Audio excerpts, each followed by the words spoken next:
अच्छा जी, इसमें ये छोटे पौधे भी पिकनिक पे शिफ्ट किया मैं। तकरीबन ये 700 ग्राम से ऊपर का ही है दाना। ये लेट में है, पता नहीं कौन सी वैरायटी है। तो मैं आपको इस में शार्ट थोड़ा सा दिखाना चाहता हूँ।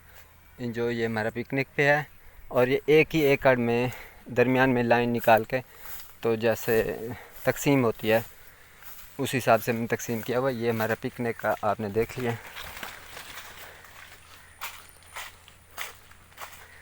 ये दरमियान में आ गई लाइन, ये लाइन आ गई, ये पिकनिक और ये दूसरा आम रिवायती। अब इसमें कोई खाद नहीं डाली गई मुकम्मल तौर पर, और पानी भी एक ही लगा है इसकी तोड़ाई के बाद। ये बारिशों की वजह से अब जो आ गया थोड़ा बहुत, मुकम्मल तौर पर इसको अभी 2 महीने भी अब ना लगाएं पानी तो कोई ज़रूरत नहीं है। मल्च के अंदर इसमें वाफिर मिकदार में जो है केचुए वगैरह और ये बहुत ज़्यादा मिकदार में आ गए हैं। अब इसमें आपको ये वाला दिखाते हैं। ये लाइन हो गई ये साइड पिकनिक की और ये दूसरी। अब इसमें इन्होंने खादें डाली हुई हैं। ये कज़न है मेरे, NPK और तकरीबन 4 से 5 kg फ़ी पौधा।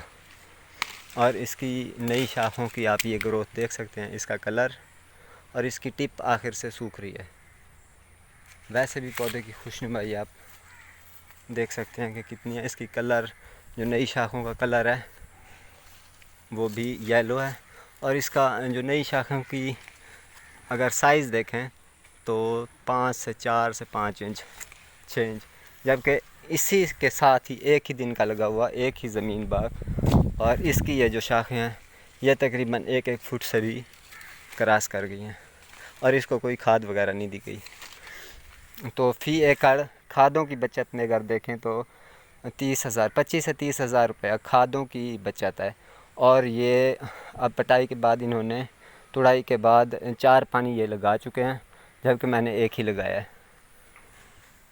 और अल्हम्दुलिल्लाह ये फ़र्क बिल्कुल ज़मीन आसमान का फ़र्क है, वाज़े क्लियर फ़र्क है। ये देखें पौधे के आप आर पार देख सकते हैं, और कलरलेस जैसे कोई खुशनुमाई और जैसे जो होता है ना वो चीज़ नहीं है।